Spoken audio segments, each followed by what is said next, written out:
Nasa bahay na tayo, galing tayo sa pickleball. Gusto ko lang sabihin sa inyo na ito na yung last day ng diet ko.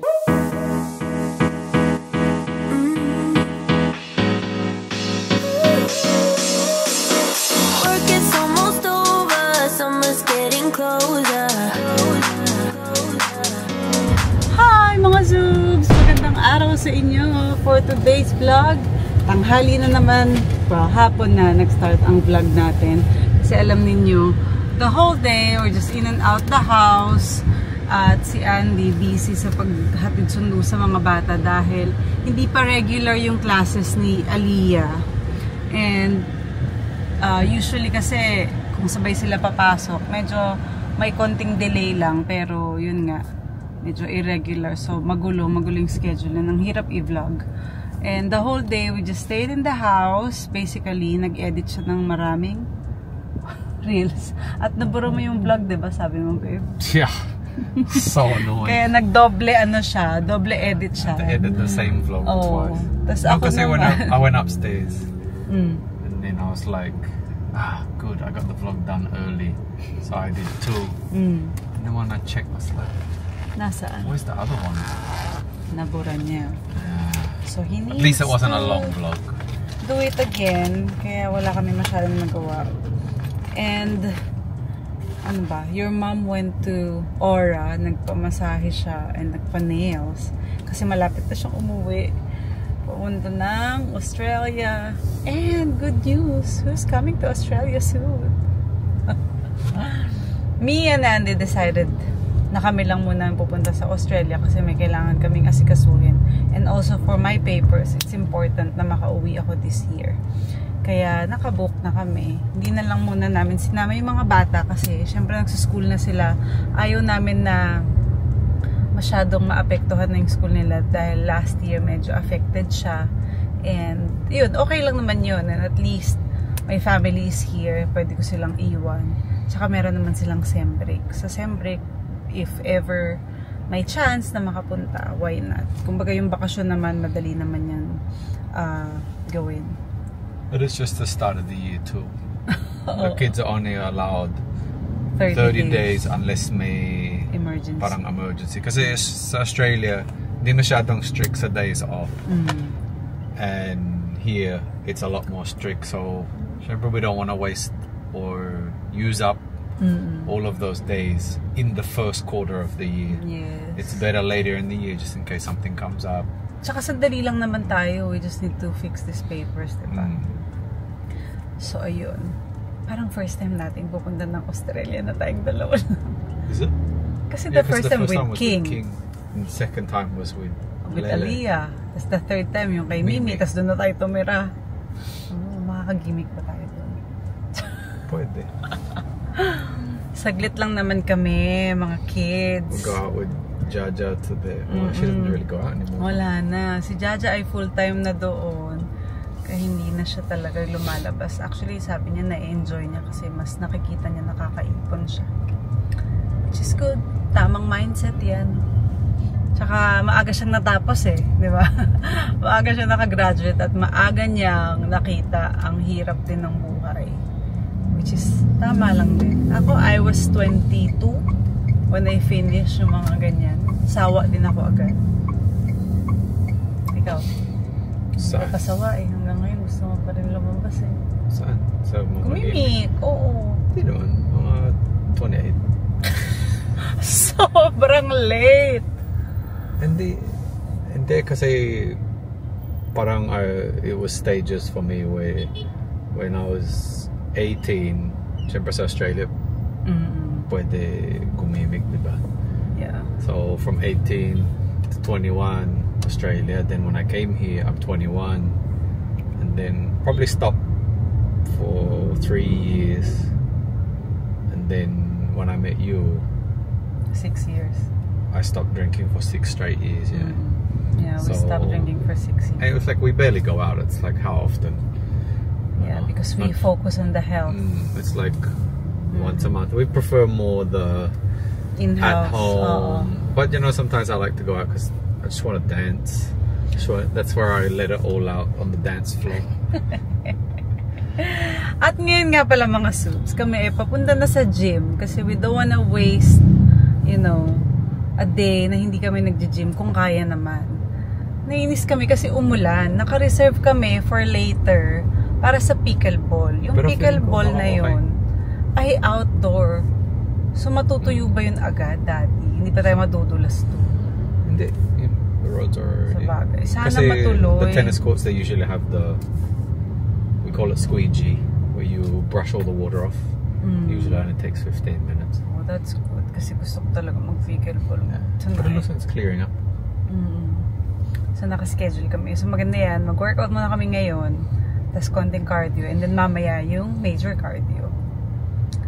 Ayun. Oo, wala na nga, no? Tuyo na agad yung daan. Sobrang lakas kanina. So ano bang workout ko today? I'm gonna try and do chest for the first time in 2 months after ripping my chest muscle. Good luck. Yeah, I'm not 100% on it yet. I don't think. I don't know.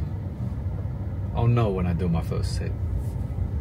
So, we'll see later mga zoos. We are on the way to Daily Bird. Capital Hills.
Nasa bahay na tayo, galing tayo sa pickleball. Gusto ko lang sabihin sa inyo na ito na yung last day ng diet ko. Kaya naman ako pumayat dahil nag-diet ako. Ang kinakain ko ay white fish. Ito siya. So, yan. Tapos bumili ako ng pangsukat. Sinusukat ko kung ilan yung food ko. So, right now, this is the last time susukat ako for my diet.